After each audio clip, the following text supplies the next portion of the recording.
No Giannis, no Dame, no win. The Bucks come up short in Denver, but did we see anything in this game that the Bucks could look to do more of going forward without Damian Lillard? We'll discuss that and more on the other side of the intro.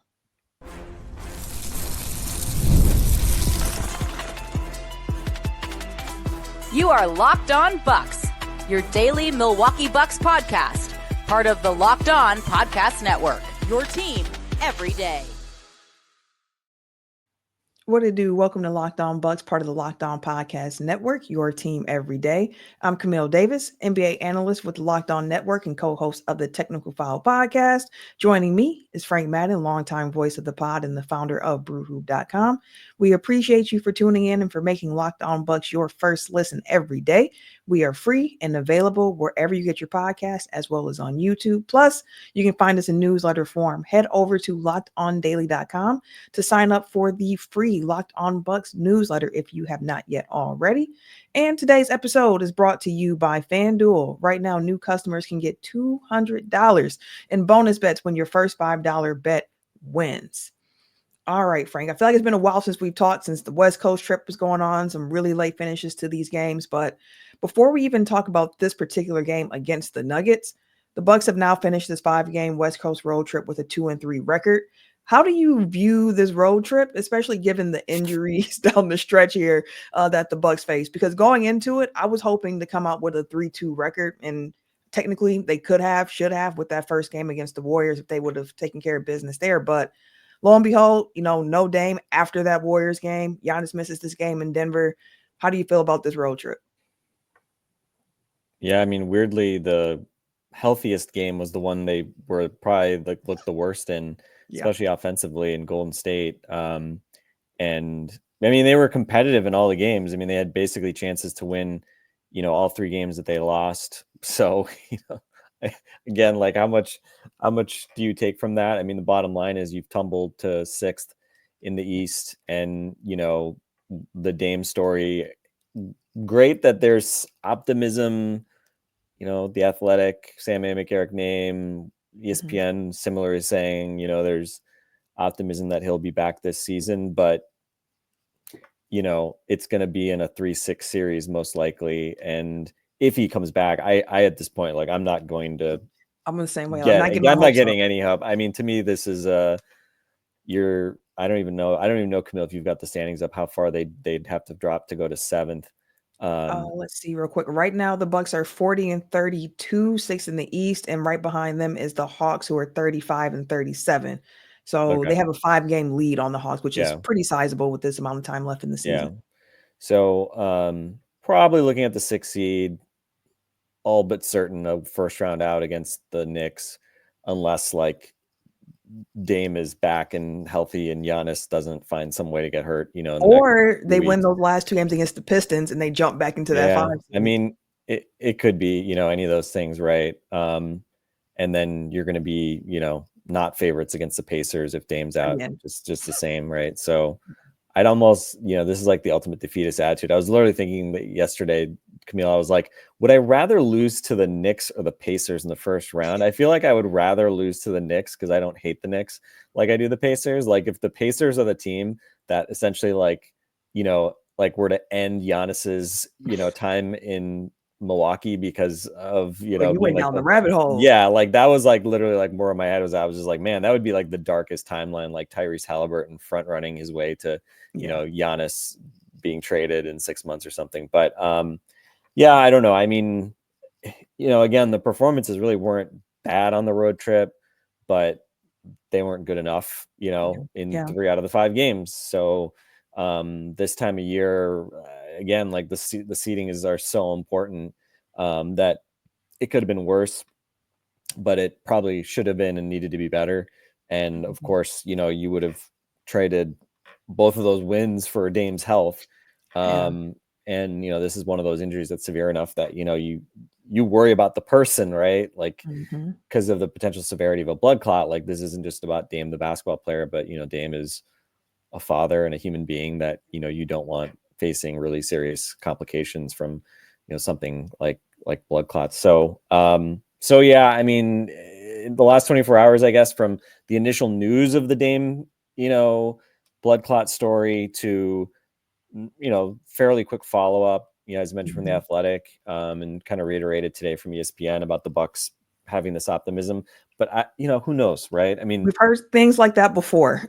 Yeah, and I mean it seems like the Bucks have been sitting on this information for since he started missing games. That it's not like they found out he had a blood clot yesterday, but they presumably were trying to get to the bottom of it and make sure they understood it before announcing anything. So yeah, I mean, just another kind of super uncertain end of the season, and again, kind of the gauntlet thrown down for Giannis, who unfortunately misses this game, which obviously you look at it on paper, it's like, man, if Giannis plays, right, probably could have won this one. Could have potentially stolen this game. But woulda, coulda, shoulda, and a good job, good effort type game from the guys that did show up. But ultimately, obviously, just didn't have the firepower, didn't have the horses, weren't able to string together, some of the stops against obviously, Jokic and a Nuggets offense that is obviously very, very difficult to stop. And both teams shot 43% from three, so you didn't get that shooting variance in your favor that you would have hoped for. But yeah, I mean, the road trip obviously from a macro perspective is a disaster because of the Dame news. On the floor, results wise, it could have been worse.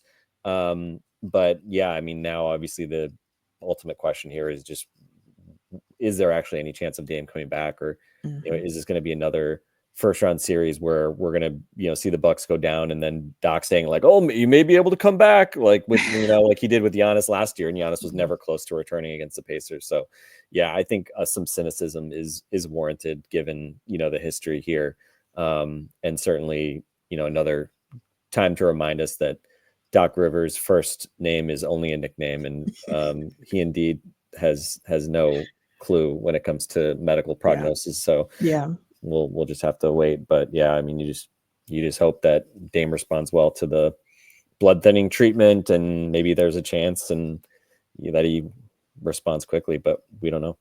Yeah, we have to wait and see how that plays out for Damian Lillard. But like you said, I mean, first and foremost, it's just his overall health, because blood clots are scary. They're dangerous. And even on the blood thinners, if you get hit too hard or anything like that, it can cause internal bleeding. You don't want to go down that route. But taking it back to this game against the Nuggets, without Dame and without Giannis in this game, I just had two big questions going into it. I said, where is the playmaking going to come from on this team, and who is going to get buckets? The questions I had coming into this game without Giannis, without Dame, were really offensive related, because they're the engines for this team. I mean, after the trade deadline, how this team is constructed, it's constructed around the two of them and their offensive genius. So for me coming into it, I had those two questions.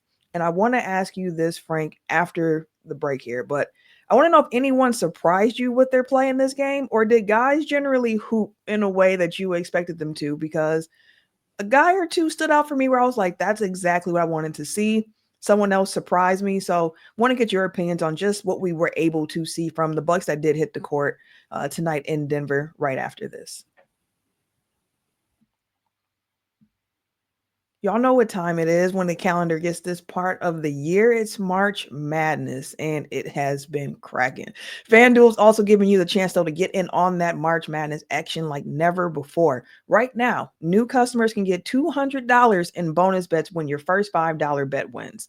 That's 200 extra bucks to use on everything from buzzer beaters to Cinderella stories and who's even cutting down those nets at the end. With tournament games happening so frequently right now, there is always something exciting to bet on. The FanDuel app is simple to use, and when I win, I get paid instantly. The everydayers know. That's the part I don't play about. When I win, I need my money quickly, and FanDuel helps to get that to you instantly. No waiting around. So make sure that you visit FanDuel.com and get in on the college hoops action all tournament long. All right, Frank, when looking at the shorthanded Bucks here, I mentioned where was the offense going to come from? And this was a game here where you had 7 different Bucks finish with double-digit scoring. Almost every Buck that played, the only one who didn't was Pat Connaughton, who surprisingly was on my list of just, I really liked what I saw from Pat Connaughton tonight on the defensive end. Again, a smaller role for him, but I thought that he was effective in his time. Brook Lopez led the way for the team offensively. And I thought that Brook Lopez, he was someone I tapped personally. I was like, they're going to need Brook Lopez to continue playing some high-level ball for them. And without Giannis and without Dame in particular, really going to need to try to get Brook some buckets. And he did that. I was just a little worried about the minutes for him, given the fact that he was matching Nikola Jokic in this game minute for minute after playing a heavy minute load in the last game as well. But who else stood out to you or surprised you with their play, or did anybody come in you're like, that's exactly what I expected from them? Yeah, I mean, Brook, not surprising because he's been doing it for the last few weeks. Scoring, 20, I think he's got like 5 20-point games maybe in the last few weeks since the All-Star break. So it's been super efficient. Him stepping up offensively, nothing surprising. I think it was probably the most surprising one to me and most encouraging was Ryan Rollins, especially in that fourth quarter. I thought KPJ just was really disappointing. He had 8 assists, but 4 turnovers. It was a mixed bag performance. Really bad turnovers. And I don't know how many times he had Nikola Jokic on an island. It seems like everybody on the Bucks, other than KPJ, was able to just treat Jokic like a turnstile tonight. For some reason, KPJ, like those mid-range jumpers have started, he was hitting like 70% for a while.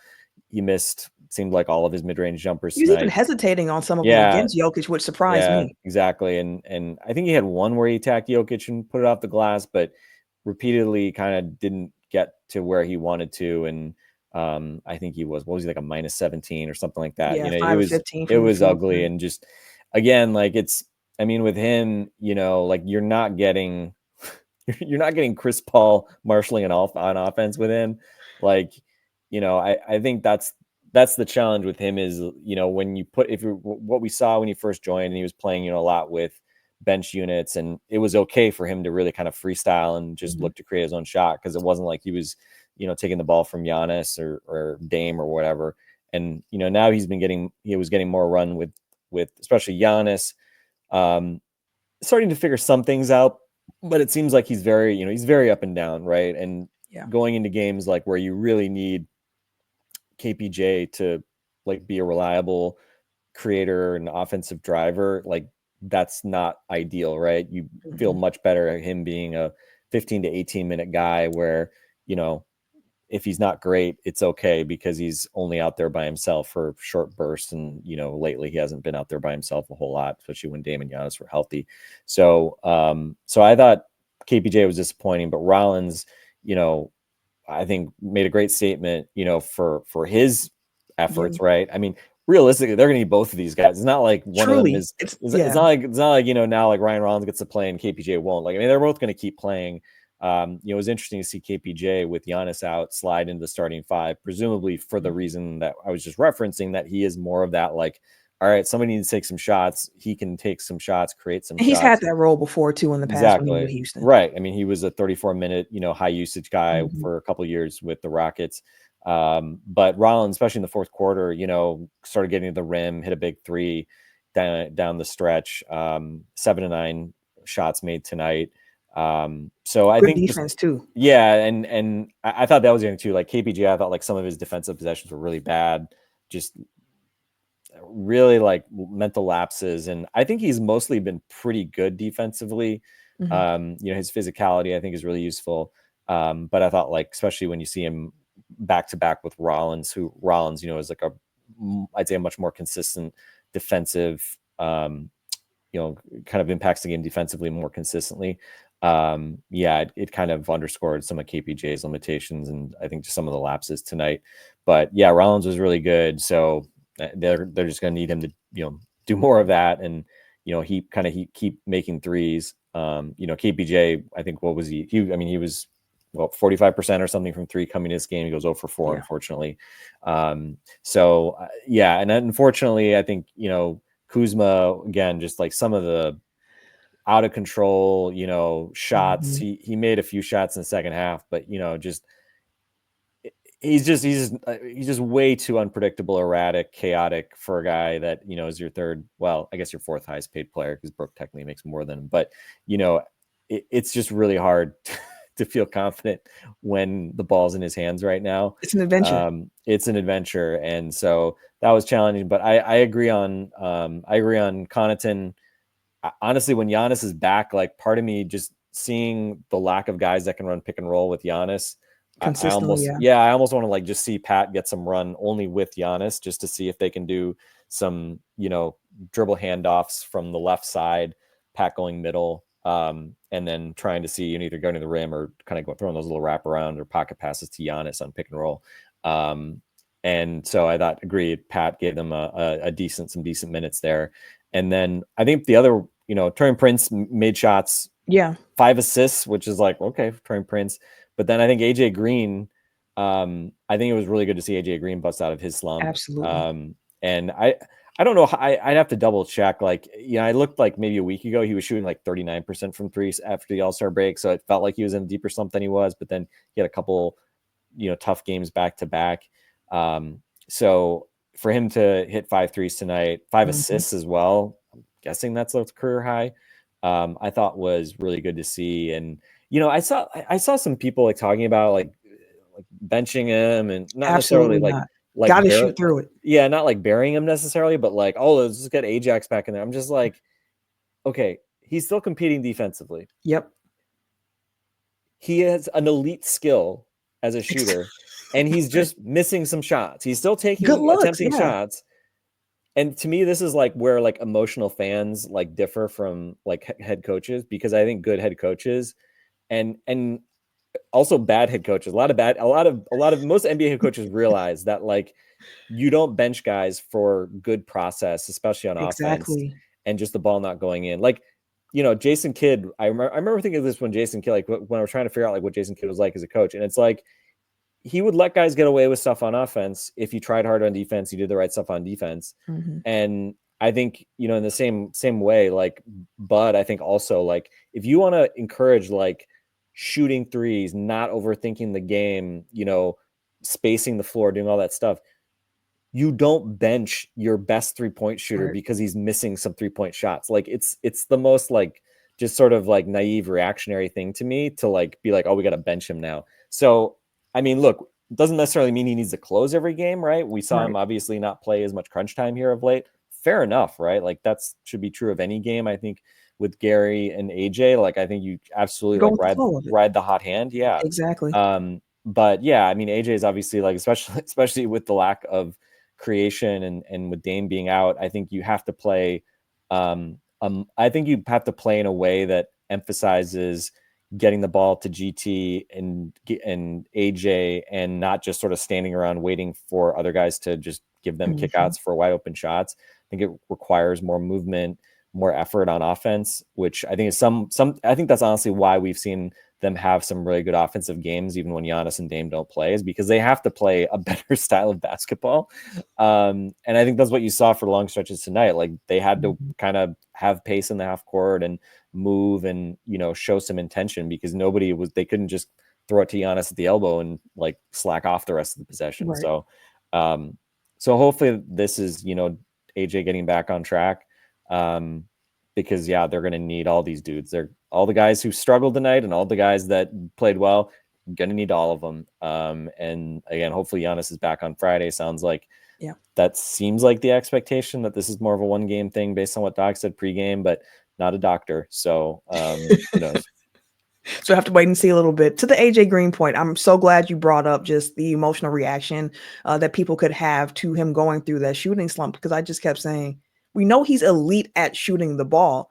If you're going through a shooting slump, you have to keep shooting. And for a while there, while he was going through the slump, I was watching like the body language, just the shot attempts that he got. So seeing the looks that he was looking to take in this game against the Nuggets, I felt like positive about just the shots he was trying to create. He seemed like he was more confident too in the shots he was searching for.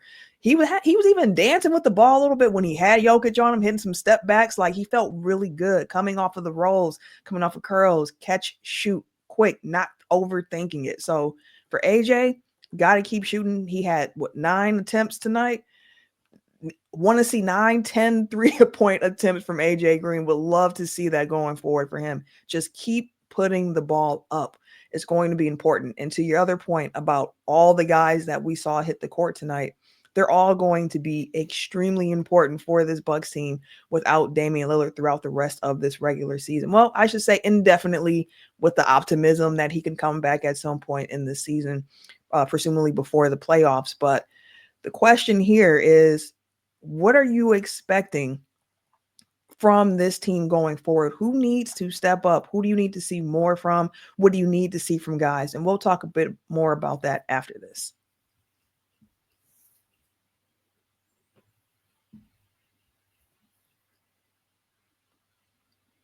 So, Frank, when you think about this Bucks team now going forward with the news of the Damian Lillard blood clot out indefinitely, which players are you looking to play a bigger role on this team? Or is it more like we just talked about a little bit, where it's just a little bit more from everybody rather than one person being tasked with, hey, we need you to really step it up?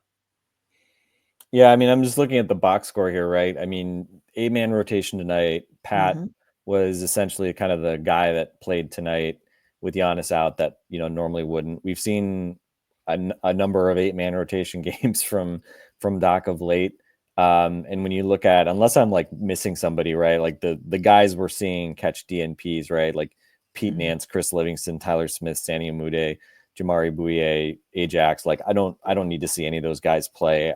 Again, is there maybe a scenario where, Andre could be a guy that, you throw out there if you need a point of attack defender, change of pace type thing. Like, I'm not going to say like you can never play him again or something. But I would honestly, given the offensive problems this team has had for a while, and just like, again, Pat's familiarity with Giannis, like at this point, I'd rather just sort of see if Pat maybe, when Giannis is back, like you go to a 9-man rotation and you basically play everybody that played tonight, plus Giannis plus the 8 guys that played tonight. And obviously, Rollins and KPJ are going to be the guys that, have major bumps in their minutes. KPJ played 30 minutes tonight, Rollins 18. So that was your exact, that's your 48 minutes of point guard right there, which, they combined to go 12 of 24 for 29 points, 11 assists. Sure, like solid. Fine. Yeah, like it was mainly Rollins carrying the load there, 7-9 versus KPJ 5-15. But I think obviously there's going to be a lot of the ball in their hands. And I think Gary Trent as well, the main thing I think that Gary does, like I think AJ is a better contested 3-point shooter than Gary is, but Gary has a better knack for using like just, one dribble in and a step back to get to his 3. Like I think his ability to put it on the floor and shoot like, a little floater or a little like 15-foot step back, he weaponizes that enough. It's not like he's like getting to the rim and finishing at the rim a lot or something from half court. But I think he has just a bit more of that in his game. He can get to, 2-point shots basically in ways that AJ tends not to. And so I think that's where, he's important because he has a little bit more of that shot creating ability versus AJ just, for better or worse, just like that just hasn't kind of become part of his game yet. And both those guys played 34 minutes tonight. So no choosing between which of those two guys will play a lot. Pat played 17 minutes. So, obviously there's a lot of guys whose minutes could stand to go down once Giannis is back, knock on wood, on Friday, right? Brook, as we said, Brook 38 minutes tonight, Kuz 36 minutes. Obviously, you would like to take a chunk out of both of those guys' minutes so that you can play, not play as small as they had to for long stretches tonight. With Kuz as the nominal 5 on the court. Yeah, exactly. So yeah. I mean, I think this is, this is the 8 guys plus Giannis, hopefully on Friday. Hopefully you avoid other injuries. And, obviously, as we said, coming into the road trip with Jericho Sims out, like we knew they were going to have to play smaller. They've had some challenges with offensive rebounding, opponent offensive rebounding at times on this trip, obviously. So I don't know that that's going to get a whole lot better. It wasn't a backbreaker tonight. In terms of what the Nuggets were doing, but we talk about the kind of math game, and interestingly, Bucks only took 1 fewer shot from the field than the Nuggets. Nuggets had 9 more free throws in this game. Both teams 16 of 37 from 3, so a lot of mirror imaging. Both teams with 8 offensive rebounds. But Nuggets only had 2 fewer turnovers, and their offensive rebound rate was a little higher because they missed fewer shots. So, so not a whole lot between the two teams tonight. And honestly, the Bucks also were helped by the fact that, you know, they took 9 fewer free throws, but only made 4 fewer. The Nuggets were weirdly bad from the free throw line tonight, 13 to 22. So, yeah. I mean, I'm not going to be sad to see the rear end of this road trip, and you know, you just kind of move on. And obviously, this Knicks game is, it's a big I'd say, very symbolic too. Both teams missing their kind of lead, you know, all-star point guards. So, you know, you can't complain as much about missing Dame in this game, given the Knicks are also without Jalen Brunson. But you know, we know the stats. Bucks have looked hopeless against the top 3 teams in the East. They're winless, and they haven't looked much better against the best teams in the West either. They have at least beaten the Nuggets, you know, so they at least have one real win against the Nuggets, that team at relative health. So yeah, I mean, again, I'm not going to say here that it would be a statement win to win on Friday, but you know, pretty much any win anyway, no matter how ugly or pretty, would be welcome, just given kind of how congested things are in the standings right now. Yeah, could not agree more. And I agree with your points on who you're looking to kind of step up going forward for the team. The last thing I'll say as we wrap up here is just for the Bucks, like we've seen the reporting came out. Eric had an article at The Athletic about it, but the Bucks looking to really muck it up on the defensive end, kind of like this is going to be our strategy going forward. We've talked throughout this season about how we've been a bit surprised that the Bucks defense has kind of outpaced the offense by the numbers here. And when I watch this Bucks team, especially like tonight, one, you can see where they missed Giannis a lot tonight defensively, but also just, again, sometimes just too slow on the rotations, miscommunications, guys not knowing who they should be going with. And you have the opposing player wide open, either on the cut or at a 3. Some things they need to continue to clean up. But I feel like they do have personnel to play just really solid defense. And I think for them going forward without Dame, that defensive piece is going to be very important for them. If they can execute effectively and cleanly on the defensive end, I think it opens up so much for them and their prospects of continuing to rise up in the standings and maybe be surprising in the playoffs. Yeah, I mean, we can't like sugarcoat. Like Dame is a very clear weak link defensively. I think he really limits what you can do schematically from a switching standpoint in particular. I think Dame is really probably the biggest reason why, you know, the Giannis at the 5 lineups have never really I mean, they haven't really tried them that much, but I don't have a lot of faith in them, because I think key to what the Bucks were able to do in their previous incarnations was, you know, in the Tyler run, they had Drew Holiday and PJ Tucker as their nominal guards, 2 like absolute, like, you know, brick shit house dudes who can switch onto big guys. And like, again, they're not offensive weapons like Dame is, but defensively, like, just give you so much malleability. And I think, you know, with Dame, like, he just doesn't bring any of that. And so again, not that, you know, Rollins and Porter and AJ Green are Drew Holiday, but they can way more credibly hold up on a switch, you know, for 4 or 5 seconds or late in the clock, you know, to at least compete and not just like get beat in ways that, you know, a high, you know, load carrying superstar like Dame will get beat, in part just because he's having to do so much offensively. So, so I agree. I mean, I'm not expecting the offense to suddenly get better, although it wouldn't surprise me if their offense was better, just because like it's been so mediocre even with Dame. So maybe they, you know, get into some better habits and you know, or like 10th in offense with him out too. Like, it's possible. But yeah, I agree. I mean, like, it's going to start on the defensive end. I also kind of wonder, I mean, they just continue to do nothing on the offensive glass. I thought we would see more with Kuz there, but we haven't seen it. Yeah, and it's hard too, like, because now with them having to play smaller, you know, like if you had Sims still, I think you could have more credibly like tried to play more bully ball, crash the offensive glass a bit more. And you know, it's a bit of a chicken and egg thing. Like, I think the Bucks, part of the reason they're bad is because they're so worried about getting beat on like fast breaks that they play conservatively in terms of crashing the glass. But the other piece too is like, if you establish that you can hurt teams by offensive rebounding, they will also leak out less. Because they they will need to also crash too. exactly. So it's a bit of a like game theoretical sort of situation. And right now it seems like the Bucks are kind of in the worst of both worlds, where they don't crash the glass and teams still can run on them a lot, because they just don't get back and they're not super disciplined about that. So I don't know. I mean, I'm not expecting them to suddenly like, become a big defensive rebounding team here late in the season, but I don't know. I mean, again, like on the margins, can you just be less bad? Maybe like get a few more second chances, because you're not going to have the benefit of Dame bombing off the dribble 32 footers just to kind of pick up the slack and take some of the pressure off.